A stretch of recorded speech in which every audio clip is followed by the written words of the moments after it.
तर पावसाळ्यात छत्र्या उगतात तसे काही जण निवडणुका आल्यावर उगतात। उपमुख्यमंत्री एकनाथ शिंदेंनी नाव न घेता उद्धव ठाकरेंवर निशाणा साधलाय।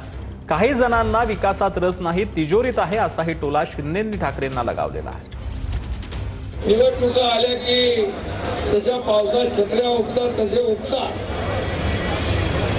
दिवसभर नेटफ्लिक्स बघायचं आणि निवडणुका आल्या की पॉलिटिक्स करायचं। हा काही लोकांचा धंदा आहे।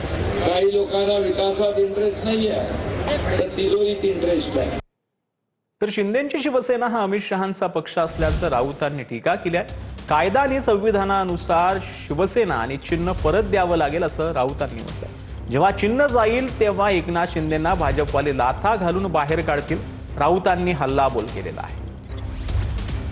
मी तर नेहमी म्हणतो एकनाथ शिंदेची शिवसेना जी त्याला मिळालेली आहे चिन्हासह, ही अमित शहाची कंपनी आहे, अमित शहाचा पक्ष आहे। भारतीय संविधानानुसार ही शिवसेना आणि हे चिन्ह आपल्याला परत द्यावंच लागेल आणि हे द्यावं लागेल याची खात्री असल्यामुळे ते फक्त तारखावर तारखा करून दिवस पुढे ढकलतायत। आजचं मरण उद्यावर ढकलतायत। ज्या दिवशी चिन्ह धनुष्यबाण शिंदेकडून जाईल त्या दिवशी या शिंदेला भाजपवाले लाता घालून बाहेर काढतील, लक्षात घ्या।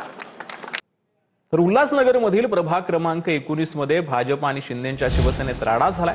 शिंदेंच्या शिवसेना कार्यालयाजवळ येताच भाजपाकडून घोषणाबाजी करण्यात आली। जोरदार घोषणाबाजी करत दोन्ही गट आमने सामने आलेले आहेत।